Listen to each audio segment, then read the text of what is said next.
অর্থবিত্ত হওয়া সত্ত্বেও আমি আমার একমাত্র ছেলেকে কখনো 10 টাকার বেশি টিফিন খরচ দেয়নি। সে বরাবরই তার বন্ধুদের দেখিয়ে বলে, বাবা দেখো সে আজ কত বড় ব্র্যান্ডের ঘড়িটা পরে এসেছে, বাবা দেখো তার স্কুল ব্যাগটা ইম্পোর্টেড, সুন্দর না বাবা? আমি মাথা নাড়িয়ে শুধু সম্মতি দেই। আমার ছেলের সাহস কিন্তু এখনো হয়নি সেম জিনিসটা চাওয়ার। একদিন তার পায়ে সামান্য ব্যথা, স্কুলে যাওয়ার সময় বলল, বাবা আজকে তোমার অফিসের গাড়িতে নিয়ে যে আমার স্কুলের সামনে নামিয়ে দেবে। আমি তার সমস্যার কথা বিবেচনা করে বললাম ঠিক আছে। এরপর এক সপ্তাহ প্রায় সে আমার সাথে গেল, আমি চুপচাপ তাকে নামিয়ে দিতাম। আমার ছেলের এখন দেখছি হেঁটে যেতে ইচ্ছে করছে না। পরের দিন সকালে আমাকে বলার আগেই আমি বলে দিলাম, অফিসিয়াল জিনিস ব্যক্তিগত ব্যবহারের জন্য নিষিদ্ধ। বাড়ি থেকে স্কুল 10 মিনিটের পথ, নির্দিষ্ট সময়ের আরো কিছুক্ষণ আগে বের হলে হেঁটে যেতে পারবে। ছেলে প্রচন্ড মন খারাপ করে বসে রইল।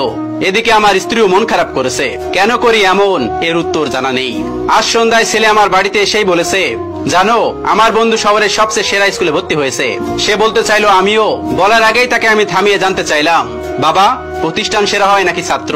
ধরো আমি তোমাকে সেই স্কুলে দিলাম কিন্তু তুমি ফেল করলে কোন সাবজেক্টে, তাহলে আমি কি বলবো, তুমি ফেল নাকি স্কুল? ছেলে বলল, বুঝেছি বাবা।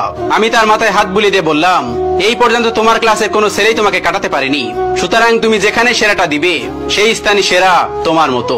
এরপর সে আর এরকম কোনো কথা বলেনি। আজ বিকেলে ছেলে বলছে, বাবা একটা এক্সট্রা টিউটর দরকার, আমার ম্যাথ ইংলিশে একটু সমস্যা হচ্ছে। আমি ছেলেকে বললাম, একটু কষ্ট করতে হবে। আমি যখন রাত করে বাসায় ফিরবো 9টা কিংবা 10টা, আমার কাছেই তোমার ম্যাথ আর ইংলিশ করতে হবে।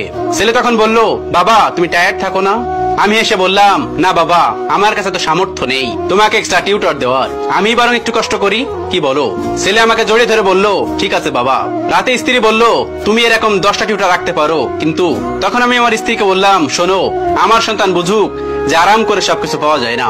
মানুষের জীবনে অভাব আসলে তা কিভাবে মোকাবেলা করতে হয় সে সিস্টেম সে শিখুক, কোনো কিছুই মন্দ নয় সে বুঝুক। আমার স্ত্রী চুপ হয়ে গেলেন।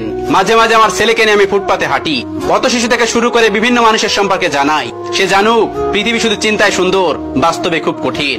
আমি চাওয়া মাত্রই তাকে কিছু দেই না। একদিন সে আমাকে বলেছিল, বাবা এরকম কেন তুমি? আমি তাকে বলেছিলাম, সময় হলে বুঝবে। 2-3 দিন আগে সে ইলিশ পোলাও খাবে। তাকে বললাম, টাকা তো কম, তোমার কাছে কিছু আছে? থাকলে ইলিশ আনা যাবে। ছেলে আমার 50টি 10 টাকার নোট বের করে দিল। আমি অবাক হয়ে বললাম, তুমি খরচ করনি? সে মুচকি হাসিতে বলল, না বাবা আমি জমিয়েছি। আমার পরিচিত এক ভাই স্কুলে না খেয়ে আসে, কোনো টাকা নেই তার কাছে, আসলে সে অসহায় বাবা। আমি মাঝে তাকে ক্ষুধার্ত দেখে বুঝতে পারি, সেই দিন তার সাথে খাই, তখন সে না করে। অন্যান্য দিনগুলো বেশি টাকা খরচ করি না, জমিয়ে রাখি, কারণ বাসা থেকে মাজা দেয়, তা তো আমার জন্য যথেষ্ট। কারণ কিছু মানুষ সামান্যটুকু পায় না।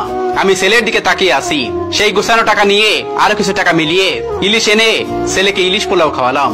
ইচ্ছে করে অভাব ফিল করাই, যাতে সে বুঝুক জীবনটা কঠিন, অনেক কঠিন। ঈদের বাজারে গিয়ে তাকে বলেছি সাধ্যের মধ্যে নিতে। সে একটা প্যান্ট নিয়েছে শুধু, জানতে চাইলে বলে তোমার জন্য পাঞ্জাবি আর মায়ের জন্য শাড়ি নিয়েছি। আমি হাসলাম, সে বুঝতে শিখেছে টাকা কিভাবে খরচ করতে হয়। একদিন বসে বসে সে আমাকে বলতেছে, বাবা সায়েমটা আর মানুষ হলো না, অথচ আঙ্কেল তার জন্য নিজেকে উজাড় করে দিয়েছে, যা চেয়েছে সে তার সবটাই তাকে দিয়েছেন। আমি ছেলেকে বললাম, আমি কি কিছু দিতে পারিনি তোমাকে? ছেলে আমার কোলে মাথা রেখে বলল, প্রতিটা চাহিদা পূরণ করে শিখিয়েছো, অভাবে যেন স্বভাব নষ্ট না হয়। তুমি জীবনে আমার যা শিক্ষা দিয়েছো বাবা, তার সবকিছুর ঊর্ধ্বে। তুমি শিখিয়েছো অভাবকে কিভাবে ভালোবাসতে হয়। আমি এখনো জানি আমার বাবার আমি ছাড়া আর কিছুই নাই, বাকিটা আমাকে করে নিতে হবে, সবকিছু ইউটিলাইজ করতে হবে। আমি সাধারণ জামা কাপড়ে হীনমন্যতায় ভুগি না বাবা, কারণ আমি জানি আমি কে। তোমার দেয়া শিক্ষা আমি সারা জীবন ধরে রাখবো বাবা। চাওয়া মাত্রই পেয়ে গেলে আমি কখনো জানতামই না 50 দিন না খেয়ে টিফিনের টাকা জমালে 500 টাকা জমা হয়। তুমি আসো বলেই সম্ভব।